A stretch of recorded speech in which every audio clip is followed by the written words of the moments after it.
Welcome friends, स्वागत है आपका एक न्यू चैनल यूट्यूब के, जिसमें क्या है आपको सारी ज्योग्राफी वगैरह सारी चीज़ें देखूंगा। और ये किसी भी एग्ज़ाम में आप चाहे बैठते हैं, चाहे टीचिंग रिलेटेड एग्ज़ाम हो या आपके अन्य कोई भी एग्ज़ाम हो, तो जीके के बेसिस पे ये आपको काफ़ी हेल्पफुल मिलेंगे। तो मैं स्टार्ट कर रहा हूँ। चैप्टर को मैं पूरा पढ़ूँगा एज अ समरी के तौर पे, और आप ध्यान से सुनते रहिएगा। बस जो जो पॉइंट इम्पोर्टेंट होंगे आप उनको नोट कर लीजिएगा, मैं उन्हें अंडरलाइन कर दूँगा।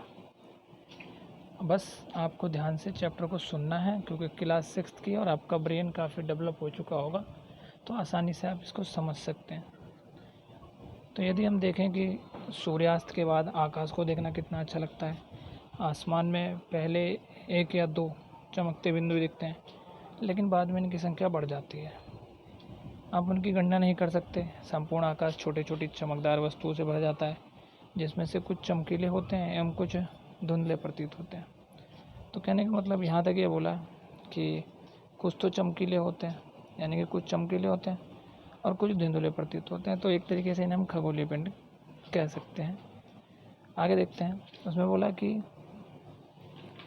इन जो ये चमकीली वस्तुएं होती हैं क्या कर सकती हैं, लगभग प्रतिदिन चंद्रमा के साथ ही दिखाई पड़ती हैं, और ये अलग अलग समय पर अलग अलग आकार तथा स्थिति में दिखाई पड़ती हैं।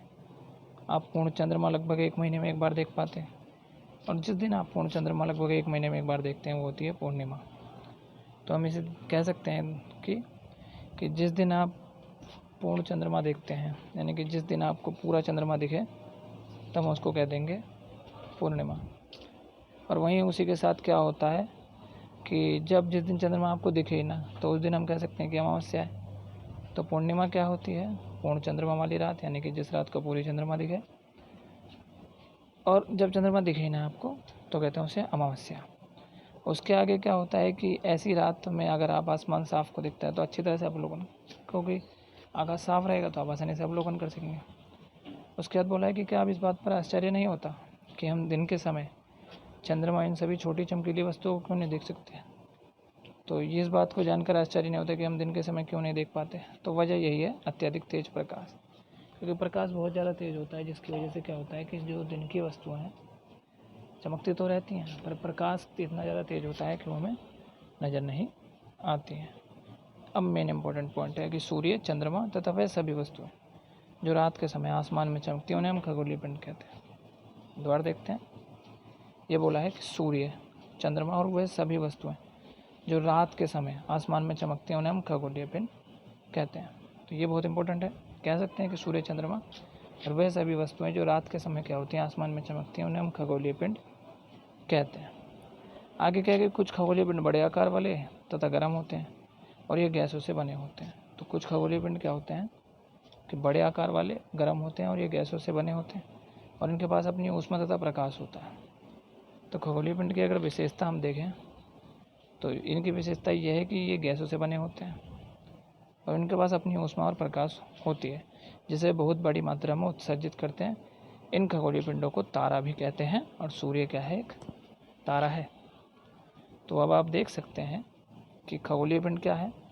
बोला कि सूर्य, चंद्रमा तथा वह सभी वस्तुएं जो रात के समय क्या करती हैं, आसमान में चमकती हैं, उन्हें हम कहते हैं खगोलीय पिंड। और खगोलीय पिंड में कुछ विशेषता होती है कि ये गैसों से बने होते हैं, इनका अपना और ऊष्मा प्रकाश होता है, और जिसे वो बड़ी मात्रा में क्या करते हैं? उत्सर्जित करते हैं। और इन खगोलीय पिंडों को ही तारा कहा जाता है, और सूर्य भी एक तारा है। अब क्या होता है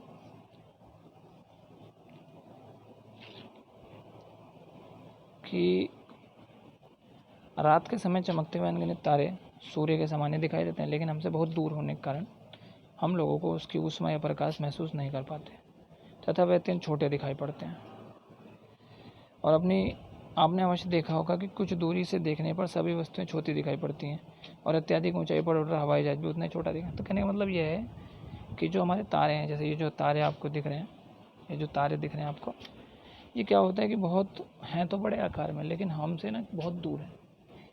हमारी जो पृथ्वी है तो उससे बहुत दूर है। तो यही वजह है कि ये क्या होते हैं, हमें छोटे दिखाई पड़ते हैं। अब क्या है कि एक पॉइंट है कि रात्रि में आसमान की ओर देखते समय आप देखेंगे तारों के विभिन्न समूह द्वारा विभिन्न आकृतियाँ बनाई, जैसे ये आकृतियाँ बनाई हुई हैं, तो इन्हें क्या कहते हैं हम? नक्षत्र मंडल।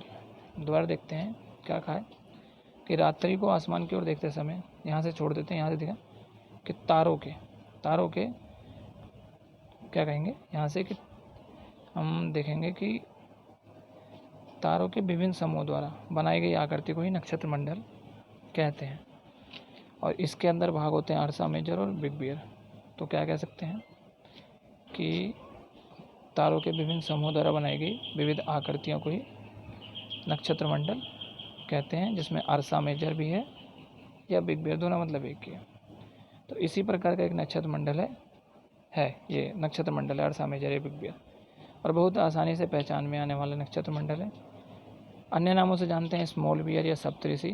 सप्तऋषि का मतलब बोले तो 7 ऋषि या 7 तारों का समूह। तो दोबारा देखना है नक्षत्र मंडल क्या होता है। तारों के विभिन्न तारों का जो समूह होता है, जो आकृतियाँ बनाती है, उसे नक्षत्र मंडल कहते हैं।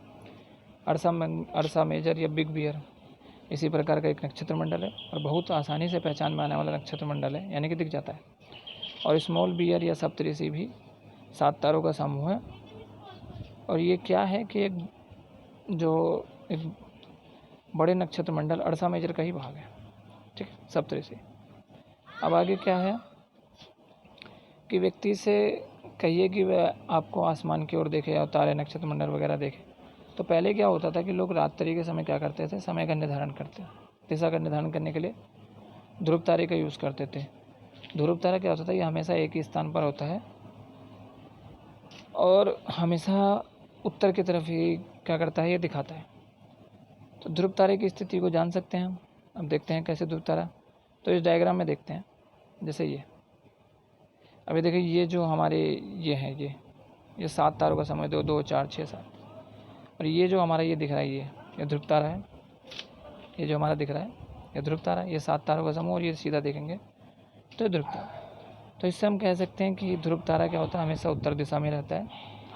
और इससे पुराने समय में लोग क्या करते थे? वो अपनी दिशा का पता लगाते थे।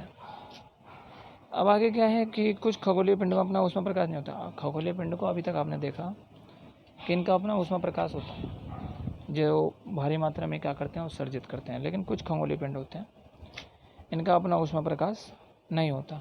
तो ऐसे पिंडों को हम कहते हैं ग्रह। तो ध्यान से देख सकते हैं कि कुछ खगोलीय पिंडों में क्या होता है? अपना प्रकाश ऊष्मा नहीं होता, वे तारों के प्रकाश से ही चमकते हैं। या जैसे हमारे जो ग्रह हैं या चंद्रमा एक तरीके से सूर्य का प्रकाश चमकते हैं। तो ऐसे पिंडों को हम कह सकते हैं ग्रह। ग्रह अंग्रेजी में प्लैनेट से बना हुआ है और ग्रीक भाषा के प्लैनेटाई से शब्द से बना हुआ है, जिसका अर्थ होता है चारों ओर घूमने वाला। तो आप देख सकते हैं कि जो ग्रह होते हैं प्लैनेटाई शब्द से निकला हुआ है और जिसका अर्थ होता है चारों ओर घूमने वाला। जैसे कि आप देखते हैं कि हमारी पृथ्वी सूर्य के चारों ओर चक्कर लगाती है। अब क्या है, पृथ्वी जिस पर हम रहते हैं यह एक ग्रह है और यह अपना संपूर्ण प्रकाश ऊष्मा सूर्य से प्राप्त करती है, जो पृथ्वी के सबसे नज़दीक का तारा है, यानी कि सूर्य। पृथ्वी को बहुत अधिक दूरी जैसे चंद्रमा से देखने पर चंद्रमा की तरह ही चमकती हुई प्रतीत होती है। एक रोचक तथ्य ये देखना है हमें कि बृहस्पति, शनि, यूरेनस, ये 3 ग्रह हैं। इनके चारों ओर छल्ले बने हुए हैं। मान लो ये ग्रह हैं तो इनके चारों तरफ क्या है? छल्ले बने हुए हैं। और वो छल्ले क्या किससे बने हुए हैं? छोटे छोटे पिंडों से बने हुए हैं, जैसे डॉट डॉट डॉट डॉट ऐसे करके होता है, तो इससे बने हुए हैं ये। आगे चलते हैं। अब ये बहुत इंपॉर्टेंट है, तो इसको समझने के लिए क्या करना है? पहले तो मैं इसके बारे में डिटेल बताता हूँ सारी बातें, कि यदि हम देखें जूम करके अच्छे से, तो ये जो नंबर्स लिखे हुए हैं, जैसे आपके नंबर लिखे हुए हैं कि कहीं 108 लिखा है या कहीं बहुत सी चीज़ें लिखी हुई हैं, तो इसके बारे में डिटेल एक पेज पे आपके लिए वीडियो बना दूँगा। आगे चलते हैं। तो अब देखते हैं इसमें पहला ग्रह हमारा जो है बुध ग्रह। तो बुध ग्रह अगर हम देखें तो सबसे ज़्यादा नज़दीकी वाला ग्रह है सूर्य के। बुध ग्रह जो है ये सूर्य के सबसे ज़्यादा, तो जो बुध ग्रह है उसको हम यदि देखें तो सूर्य के सबसे ज़्यादा नज़दीकी वाला ग्रह। और इसमें क्या है, ये सूर्य के चारों ओर अपना परिक्रमण जो है 88 दिन में पूरा करता है और उसी के साथ ही क्या करता है, घूर्णन जो है 59 दिन में पूरा करता है। तो इसमें परिभ्रमण और घूर्णन इस चीज़ को समझना बहुत ज़रूरी है। तो जैसे यदि आपने देखा होगा कभी लट्टू घूमता हुआ, तो लट्टू देखते हो कि अपने साथ भी घूमता है और साथ ही साथ वो करता है कुछ दूरी को कवर करता है गोल गोल घूमते हुए। तो उसी प्रकार क्या होता है, जितने भी हमारे ग्रह होते हैं वो दीर्घ जो वृत्ताकार कक्ष होता है वैसे घूमते हैं। उसमें दीर्घ वृत्ताकार कक्ष में बोले तो कुछ इस तरीके से, ऐसे दीर्घ वृत्ताकार। जैसे अब मान लो यहाँ हमारा सूरज सेंटर में है, इसके दीर्घ वृत्ताकार में देखें यदि हम, तो मान लो इस तरीके से कुछ घूमता है, और मान लो ये सूरज है, तो जितने भी ग्रह हैं वो कुछ इस तरीके से चक्कर लगाते हैं इसके ऐसे। तो ऐसे ही क्या है, अलग अलग जो ग्रह हैं वो अलग अलग दिशा अलग अलग टाइम में घूमते हैं। तो बुध जो ग्रह है वो सूर्य के चारों ओर परिक्रमा करता है 88 दिन में, और अपने अक्ष पर भ्रमण करता है 59 दिन में। इसका कोई अपना चंद्रमा नहीं है। उसका बाद शुक्र ग्रह, तो शुक्र ग्रह का होता है सूर्य के चारों ओर परिक्रमा करता है 255 दिन में, और अपने ही अक्ष पर घूर्णन करता है 243 दिन में। कितना टाइम ज़्यादा है। फिर आता है पृथ्वी, तो सूर्य के चारों ओर परिक्रमा 365 दिन और अपने अक्ष पर घूर्णन 1 दिन में, और चंद्रमा की संख्या 1 है इसकी। फिर इसका आता है मंगल। तो मंगल क्या है कि सूर्य के चारों ओर एक परिक्रमा 687 दिन और अपने अक्ष पर घूर्णन 1 दिन, और चंद्रमा की संख्या इसकी 2 है। उसके बाद देखते हैं हम बृहस्पति। तो बृहस्पति क्या है कि सूर्य के चारों ओर एक परिक्रमा करने में 11 साल 11 महीने लगाता है।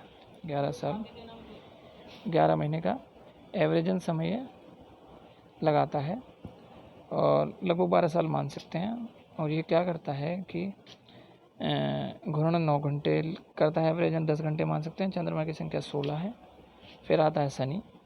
शनि में क्या है कि सूर्य के चारों ओर एक परिक्रमा 29 साल 5 महीने लगते हैं इसको, और अपने अक्ष पर घूर्णन 10 घंटे 40 मिनट, चंद्रमा 30 संख्या। तो यहाँ एक इम्पोर्टेंट पॉइंट ये है कि जो शुरू के 3 ग्रह हैं यानी कि जो आपने इसमें देखा, आपने पृथ्वी, शुक्र और बुध, ये क्या सूर्य के बहुत नज़दीक होने के कारण किससे बने हुए हैं, चट्टानों से बने हुए हैं। और वहीं जो बाद के 3 ग्रह हैं, ये गैसों से बने हुए हैं, गैस से बने हुए हैं। तो इसकी वजह ये थी कि जो जितने भी सूर्य के जितने भी ग्रह थे पास में जो हैं, बने तो सारे ही गैस से, लेकिन जो पास वाले ग्रह हैं इनकी क्या हुआ, गर्मी की वजह से, सौर ऊर्जा की वजह से क्या हुआ कि इनके जितने भी कंकड़ पत्थर थे वो जो गैसें थी वो उड़ गई, और जबकि दूर वाले ग्रह सूर्य से उसमें कम मिलती है इन्हें, तो जिसकी वजह से इनके क्या हुआ, उसमें इनके पास बची रह गई। अगले 2 ग्रह हैं सूर्य, जो यूरेनस है, इसका जो परिक्रमण है वो 884 साल है, और अपने अक्ष पर घूर्णन 17 घंटे 14 मिनट है, और चंद्रमा लगभग 17 है। और वहीं लास्ट में नेपच्यून है जिसे वरुण कहते हैं। सूर्य का जो परिक्रमण 164 साल और अपने अक्ष पर घूर्णन 7 घंटे, चंद्रमा की संख्या 8 है।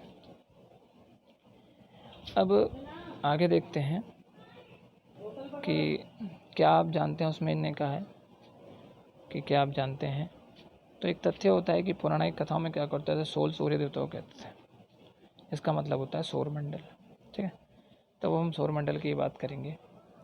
इसमें क्या कहा गया कि आसमान में दिखने वाला चंद्रमा एक उपग्रह है, जैसा कि आपको पता ही है, और ये हमारी पृथ्वी का सहचर है तथा इसके साथ चारों ओर चक्कर लगाता है। और हमारी पृथ्वी का सामान्य 8 अन्य ग्रह हैं जो सूर्य से ऊष्मा और प्रकाश प्राप्त करते हैं। अब देखते हैं सौरमंडल के बारे में।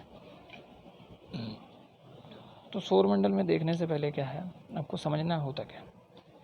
तो सौरमंडल देखेंगे, सूर्य में सेंटर है, 8 ग्रह, उपग्रह और कुछ खगोलीय पिंड जिसका अपना ऊष्मा और प्रकाश होता है, आपने देखा।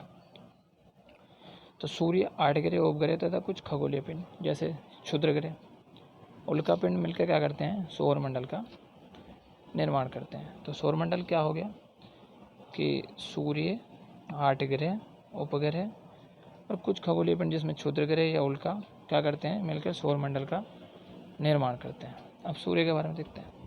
तो सूर्य से पहले हमें देखना है कि शब्दों की उत्पत्ति कहाँ कहाँ हुई। तो ज्योग्राफी जो आप पढ़ रहे हो उसकी उत्पत्ति कहाँ हुई। तो ये ज्योग्राफी की जो उत्पत्ति हुई ग्रीक भाषा के 2 शब्दों से मिली है, जी जिसका अर्थ होता है पृथ्वी, और ग्राफिया जिसका अर्थ होता है लिखना या अध्ययन करना। आगे भी कुछ नीचे जैसे जियो में अगर लॉजी जोड़ दोगे तो पृथ्वी का अध्ययन हो जाएगा, जियो में मैट्री जोड़ दोगे तो पृथ्वी का मापन हो जाएगा, जियो आईडी जोड़ दोगे तो पृथ्वी के आकार अनुरूप के बारे में जानकारी लेंगे। अब आगे देखते हैं सूर्य। तो सूर्य यदि हम देखें तो सूर्य क्या है कि सूर्य केंद्र में स्थित है सौरमंडल के, पता ही आप सबको, और ये अत्यधिक गैसों से बना हुआ है। इस पर 2 गैसें हैं, हीलियम और हाइड्रोजन। हीलियम और हाइड्रोजन। इसका खिंचाव बल इससे क्या होता है, सौरमंडल से बांधा, यानी कि गुरुत्वाकर्षण बल।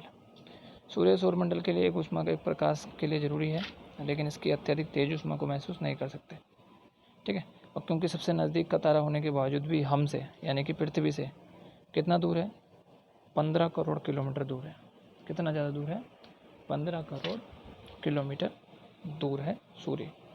अब ग्रह पे आते हैं, तो हमारे सौरमंडल में कितने ग्रह हैं, 8 ग्रह। वैसे तो 9 कहे जाते हैं, लेकिन जो प्लूटो था उसको 2006 में हटा दिया गया, ग्रह की दृष्टि, ग्रह के मतलब जो समूह था उससे हटा दिया। और वजह इसकी यही थी कि वो जो कुछ ग्रह होने की जो कुछ कंडीशन होती हैं उनको फॉलो नहीं कर पाया, जिसकी वजह से उसको हटा दिया। तो हम देखते हैं कि हमारे जो 8 ग्रह हैं, 8 जो ग्रह हैं, उस 8 ग्रह में कौन कौन से हैं। बुध पहला, जिसके बारे में मैंने उसमें पढ़ा, शुक्र, फिर पृथ्वी, मंगल, बृहस्पति, शनि, यूरेनस और नेपच्यून। ठीक है। तो ये 8 ग्रह हमारे हैं। इनको याद करने की ट्रिक तो इसमें लिखी हुई है, लेकिन कुछ ज़्यादा अच्छी नहीं है। अपने तरीके से कोई लगा लेना, ट्रिक याद आएगी। वैसे 1-2 बार बोलोगे तो याद हो जाएगा, जैसे बुध, शुक्र, पृथ्वी, मंगल, बृहस्पति, शनि, यूरेनस, नेपच्यून। 1-2 बार करोगे याद आएगा। अब आगे देखते हैं। इसमें क्या है कि सौरमंडल में सभी 8 ग्रह एक निश्चित पथ पर चक्कर लगाते हैं। कहने का मतलब जैसे मान लो मैंने बताया कि दीर्घ वृत्ताकार पथ पे हम चक्कर लगाते हैं, ऐसे सारे ग्रह। तो जितने भी ग्रह हैं वो सूरज का चक्कर एक निश्चित पथ पे लगाते हैं, कुछ इस तरीके से, ऐसे से घूमते हैं, इस तरीके से ही चक्कर लगाते हैं। तो इस चीज़ को समझना जरूरी है। तो अब क्या बोला कि सौरमंडल में सभी 8 ग्रह क्या करते हैं, एक निश्चित पथ पर सूर्य के चारों, इसे दीर्घ वृत्ताकार पथ कहते हैं, दीर्घ वृत्ताकार। ठीक है। और इसे जिस जगह पर लगाते हैं, मतलब जिस हिसाब से लगाते हैं, उसे कक्षा कहते हैं। और सबसे कम दिन कौन चक्कर लगाता है इसमें, सबसे कम दिन में 88 दिन में कौन, बुध। और शुक्र को पृथ्वी का जुड़वा ग्रह कहते हैं, उसकी आकार आकृति सेम लगभग किसकी जैसी है, पृथ्वी जैसी। और अभी तक प्लूटो भी एक ग्रह माना जाता था, परंतु अंतर्राष्ट्रीय खगोलीय संगठन ने अपनी बैठक अगस्त 2006 में ये निर्णय लिया कि हम उसको ग्रह की दृष्टि से हटा देंगे। साथ में एक सिरस नामक क्षुद्र ग्रह भी खोजा गया था। इन सबको बोना ग्रह की बात क्या, तो ग्रह की जो कुछ कंडीशन होती हैं वो इन लोगों ने पूरी नहीं कर पाए। अब हम पृथ्वी के बारे में देखते हैं। तो पृथ्वी को यदि हम देखें तो सूर्य से दूरी के हिसाब से पृथ्वी तीसरा ग्रह है, लेकिन आकार में 5वां ग्रह है। तो ये जरूरी है, इंपॉर्टेंट समझना कि अगर दूरी के हिसाब से देखें तो तीसरा ग्रह है, लेकिन आकार में देखें 5वां ग्रह। ये समझना जरूरी है कि दूरी के हिसाब से तो देखें तीसरा और आकार में 5वां ग्रह। ठीक है। और ये ध्रुवों के पास थोड़ी चपटी है, कुछ मान लो इस तरीके से, कुछ इस तरीके, अगर मत देखें तो कुछ ऐसे, यानी कि यहाँ चपटी हुई है थोड़ी। तो क्या है, जिसके चपटेपन की वजह से इसे क्या कहते हैं, भूभाग। क्योंकि जहाँ जहाँ ये चपटी हुई है ना, जो यहाँ पे, वहाँ की वजह से भूभाग कहते हैं। आगे के जीवन के लिए अनुकूल परिस्थितियाँ संभव हैं, केवल पृथ्वी पर पाई जाती हैं। पृथ्वी ना तो अधिक गर्म है और ना ही अधिक ठंडी है, और यहाँ पानी, वायु उपस्थित है जो हमारे जीवन के लिए आवश्यक है। वायु में जीवन के लिए आवश्यक गैसें हैं, जैसे ऑक्सीजन मौजूद है। इन्हीं कारणों से पृथ्वी सौरमंडल अद्भुत है। बाकी चीज़ों को ज़्यादा जरूरी नहीं लग रहा है, इसलिए कहते हैं क्योंकि पानी है। अब चंद्रमा के बारे में। चंद्रमा से पहले कुछ रोचक तथ्य समझ लो। 2 चीज़ें कि प्रकाश की जो गति है, यानी कि जो स्पीड है उसकी, वो है 3 लाख किलोमीटर प्रति सेकंड, यानी कि 1 सेकंड में वो 3 लाख किलोमीटर चल जाता है प्रकाश। और पृथ्वी पर लगभग 8 मिनट में, 8.5 मिनट में से तो 8.16 कुछ करके है, उस हिसाब से पहुंचता है। लेकिन आप एवरेज अगर 8 भी देखेंगे तो ऑप्शन में यदि आपको 8 भी मिल गया, कोई सा आगे कुछ पॉइंट लगे मिले तो तुरंत आंसर लगा दो। तो 8 ध्यान जरूर रखना, 8 मिनट में लगभग पहुंच जाता है। अब दूसरा तथ्य है कि नील आर्मस्ट्रांग पहले व्यक्ति थे, नील आर्मस्ट्रांग, जो 29 जुलाई 1969 को सबसे पहले चंद्रमा की सतह पर पहुंचे थे, और अमेरिका के थे। भारत की तरफ से राकेश शर्मा पहुंचे थे। अब चंद्रमा के बारे में जानते हैं। तो चंद्रमा क्या है कि हमारी पृथ्वी के पास केवल एक ही उपग्रह चंद्रमा है, और मंगल के पास 2 थे, लेकिन हमारे पास 1 है। तो चंद्रमा का है, इसका व्यास पृथ्वी के व्यास का केवल 1/4 है। तो अब ये देखना जरूरी है। यदि हम अपने पृथ्वी का व्यास तो नहीं, लेकिन पृथ्वी की त्रिज्या देखें तो 6000, पृथ्वी की त्रिज्या यदि हम देखें तो पृथ्वी की त्रिज्या है, इधर लिख देता हूँ मैं, बड़ा बड़ा लिखे दे रहा हूँ, 6370 किलोमीटर है पृथ्वी की त्रिज्या। 6370 किलोमीटर है पृथ्वी की त्रिज्या। तो अब मान लो पृथ्वी की त्रिज्या को यदि हम डबल करें और उसके बाद इसका 1/4 भाग निकालेंगे तो हमें चंद्रमा का व्यास मिल जाएगा। अब निकाल के देख लेना। चंद्रमा पृथ्वी से कितना दूर है? 3,84,400 किलोमीटर दूर है। ये चीज़ भी आपको ध्यान रखनी है। अब कुछ बेसिक चीज़ों के बारे में, उपग्रह बहुत हमने सुना। तो क्या होता है, तो जैसे ग्रह सूर्य के चारों तरफ चक्कर लगाते हैं, वैसे उपग्रह क्या करते हैं, किसी ग्रह की तरफ चारों चक्कर लगाते हैं। बस इतना ध्यान रखना है कि जैसे ग्रह क्या करते हैं, सूर्य की तरफ चक्कर लगाते हैं, वैसे ही जो उपग्रह होते हैं वो किसी ग्रह की तरफ चक्कर लगाते हैं, दीर्घ वृत्ताकार कक्ष में ही लगाते हैं, इतना है। उसके बाद मानव निर्मित क्या होते हैं, तो ये कुछ हमारे द्वारा निर्मित पिंड होते हैं जो पृथ्वी की निश्चित कक्षा में पहुँच कर क्या करते हैं, देखते हैं। जैसे भारतीय कुछ जो यान है हमारे, या अंतरिक्ष उपग्रह हैं, जिसमें इनसेट है, IRS है, एडुसेट इत्यादि कुछ है उपग्रह। ठीक है। अब चंद्रमा के बारे में क्या है, चंद्रमा पृथ्वी का एक चक्कर 27 दिन में पूरा करते हैं, घूर्णन और परिक्रमण। जैसे ग्रह जो थे अलग अलग टाइम में पूरा कर रहे थे, लेकिन जो पृथ्वी है, वो चंद्रमा है, ये पृथ्वी का जो चक्कर लगाती है वो समान 27 दिन में घूर्णन परिक्रमण करती है। और यही वजह है कि हम चंद्रमा का केवल एक ही भाग देख पाते हैं, एक ही भाग। क्या वजह है कि 27 दिन में क्या करती है, घूर्णन परिक्रमण दोनों पूरा करती है। और यही वजह है कि हम इसका चंद्रमा का केवल एक ही भाग देख पाते हैं, ध्यान रखना। चंद्रमा पर जीवन के लिए परिस्थितियाँ नहीं हैं। बाकी देखते हैं क्षुद्र ग्रह। तो क्षुद्र ग्रह होता है तार, उपग्रह के अतिरिक्त असंख्य छोटे पिंड भी सूर्य के चारों। अभी क्षुद्र ग्रह बनते कैसे, तो कई साल पहले क्या होता है, जब करोड़ों वर्ष पहले की बात है, कि जब क्या हुआ था, ये ग्रह जो टूटे थे, उनके जो छोटे छोटे टुकड़े थे वो इधर उधर फैल गए, उनसे ही क्षुद्र ग्रह बन गए। और ये क्षुद्र ग्रह किसके किसके बीच में मिलते हैं, तो क्षुद्र ग्रह मंगल और बृहस्पति की कक्षाओं के बीच। मान लो इधर मंगल ग्रह और साथ में तो इधर जो पट्टी सी बनी हुई है एक, तो उसे हम क्षुद्र ग्रह कहते हैं। उसके बाद उल्कापिंड आते हैं। तो सूर्य के चारों ओर चक्कर लगाने वाले पत्थरों के छोटे छोटे टुकड़ों को उल्कापिंड कहते हैं। कभी कभी उल्कापिंड पृथ्वी के इतने नज़दीक आ जाते हैं कि इनकी प्रवृत्ति पृथ्वी पर गिरने की होती है, और इस प्रक्रिया के वायु के साथ घर्षण होने के कारण ये गर्म होकर जल जाते हैं और फलस्वरूप चमकदार प्रकाश उत्पन्न करते हैं। कभी कभी कोई उल्कापिंड बिना जले धरती पर गिर जाता है, गड्ढे बना देता है। तो अब उल्कापिंड क्या होता है, पृथ्वी का आपको पता है कि वायुमंडल में गुरुत्वाकर्षण है, तो जिसकी वजह से क्या होता है, पिंड जल जाते हैं। बस इतना ध्यान रखना, उल्कापिंड होता है, पत्थरों के छोटे छोटे टुकड़े होते हैं। आकाशगंगा के बारे में जानते हैं। तो आकाशगंगा क्या होती है, लाखों तारों का समूह होता है आकाशगंगा, और हमारा सौरमंडल भी इसी आकाशगंगा का एक भाग है। प्राचीन भारत में लोग अलग अलग चीज़ें इसको नाम से जान जाते थे, इतना कुछ जाना जरूरी नहीं है। ठीक है। अब ब्रह्मांड, तो ब्रह्मांड का निर्माण भी आकाशगंगा से हुआ है, कोई खास नहीं है। अब क्वेश्चन देख लेते हैं। तो ग्रह और तारों में अंतर क्या है, तो आप देख सकते हैं कि ग्रह का अपना सूर्य पर अपना जो प्रकाश नहीं होता, तारों का होता है। ग्रह छोटे हैं, तारे बड़े हैं, ये सब चीज़ें। सौरमंडल का ऑप्शन वाले देख लेते हैं कि किस ग्रह को पृथ्वी का जुड़वा ग्रह कहते हैं। तो किस ग्रह को कहते हैं, शुक्र ग्रह कहते हैं। सूर्य के तीसरा सबसे बड़ा ग्रह कौन सा है, पृथ्वी ग्रह है। ठीक है। आगे देखते हैं कि सभी ग्रह सूर्य के चारों ओर किस प्रकार चक्कर लगाते हैं, तो दीर्घवृत्ताकार पथ पे चक्कर लगाते हैं। ध्रुव तारा किस दिशा को दिखाता है, उत्तर दिशा को दिखाता है। क्षुद्र ग्रह किन के बीच में, तो क्षुद्र ग्रह किन के बीच में, मंगल और बृहस्पति के बीच में है। बाकी देखते रहिए। चलिए, ये चैप्टर खत्म हो गया दोस्तों। वीडियो कैसा लगा कमेंट करके बताइएगा। धन्यवाद।